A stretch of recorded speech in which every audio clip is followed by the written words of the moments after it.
आज आपण तिळगुळाचे लाडू बनवण्याची एक अशी पद्धत पाहणार आहोत, ज्यामुळे तुमचे लाडू अजिबात चिवट किंवा चिकट होणार नाहीत. लाडू अगदी कुरकुरीत आणि क्रंची होतील. शिवाय लाडू वळताना तुमचा हात देखील भाजणार नाही. लाडूचं मिश्रण अगदी शेवटचा लाडू वळेपर्यंत नरम राहील आणि हाताला चटके देणार नाही. चला तर मग बघूयात हे लाडू कसे बनवायचे. मी या व्हिडिओमध्ये 1/2 किलोचे लाडू बनवण्याचं प्रमाण दाखवलं आहे. त्यासाठी 200 ग्राम गूळ, 200 ग्राम तीळ आणि 50 ग्राम शेंगदाणे घेतलेले आहेत. गूळ आपल्याला अगदीच बारीक चिरून घ्यायचा आहे. मी लाडूसाठी देशी तीळ घेतलेले आहेत बिना पॉलिशचे. तुम्ही पॉलिशचे तीळ घेतले तरीही चालतील. सगळ्यात आधी आपल्याला तीळ भाजून घ्यायचे आहेत. त्याकरता मी इथे लोखंडाचा तवा गॅसवर ठेवलेला आहे. तुम्ही कढईतही भाजू शकता. मध्यम ते मंद आचेवरच आपल्याला हे तीळ 5 ते 7 मिनटं भाजून घ्यायचे आहेत.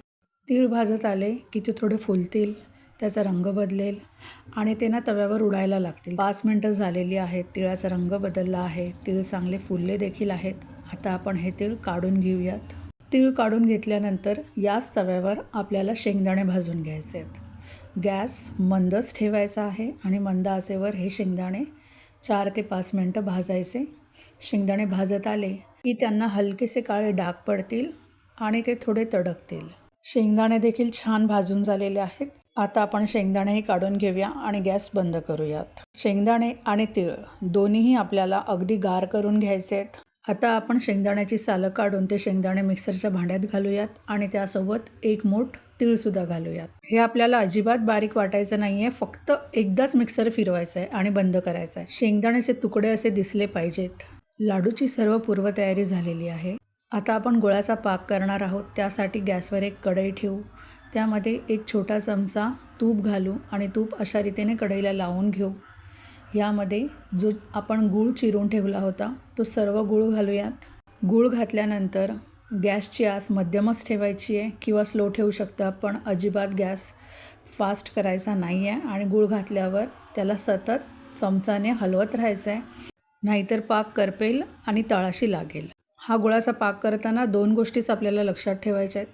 पहिली गोष्ट, गूळ वितळलं, ही झाली पहिली स्टेप. आणि गूळ वितळल्याच्या नंतर त्याला फेस येईल आणि तो वर येईल अशा रीतीने, ही झाली दुसरी स्टेप.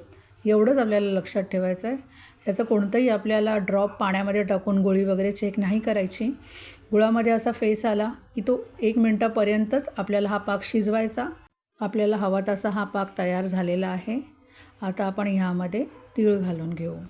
तीळ घातल्यानंतर लगेचच आपण दाण्याचा कूट देखील घालून घेऊ आणि पाव चमचा वेलची पावडर सगळं घालून झालं की आपल्याला लगेचच याला मिक्स करायचं आहे. चांगलं एकजीव होईपर्यंत मिक्स करायचं आहे. जवळजवळ 1 ते 2 मिनटं याला आपण मिक्स करून घेऊ. त्याहून जास्त वेळ लागत नाही. फक्त फार तर 2 मिनटंच लागतील. तीळ गुळासोबत अगदी छान मिक्स झालेले आहेत. कुठेही ते खाली लागलेलं नाही आहे किंवा जळलेलं नाही आहे. एकदम परफेक्ट मिश्रण तयार आहे. आता आपण ह्याचे लाडू वळायला घ्यायचे. आता गॅस बंद करायची आणि यावरती झाकण ठेवायचं जवळजवळ 1 मिनटासाठी फक्त.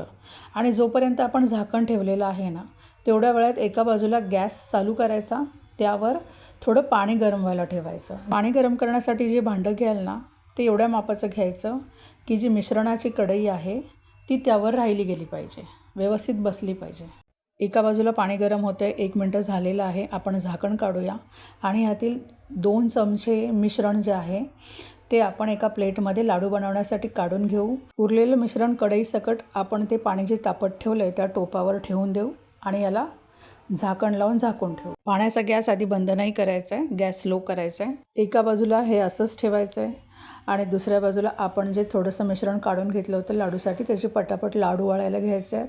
हाताला तेल किंवा तूप लावून घ्यायचं आणि थोडं मिश्रण घ्यायचं हातामध्ये आणि लाडू करायचे. असे लाडू पटकन होतात आणि अजिबात चटका लागत नाही. आपण मिश्रण झाल्यानंतर आपण जे झाकून ठेवलं होतं ना 1 मिनटं, त्यामुळे काय झालं, ते थोडंसं मॉइस्ट राहिलं आणि त्याचं तापमान देखील कमी झालं. आता हे मिश्रण हाताला सोसवेल इतकंच गरम आहे. अजिबात चटका लागणार नाही याचा. आणि मिश्रण मऊसूद राहिल्यामुळे लाडू देखील पटापट वळले जातील. फक्त लक्षात ठेवायचं की एकदा का मिश्रण तुम्ही बाहेर काढलं की लाडू जरा पटापट बनवायला घ्यायचे, कारण ह्याला जशी बाहेरची हवा लागेल तसं हे मिश्रण कडक होणार. म्हणून लाडू बनवायला घेतानाच थोडं मिश्रण काढून घेत जा, म्हणजे ते कडक होणार नाही. आता मी या सगळ्या मिश्रणाचे लाडू बनवून घेते. हा प्लेटमध्ये काढलेला मिश्रणाचा शेवटचा गोळा आहे. त्याचा लाडू देखील व्यवस्थित वळला गेला.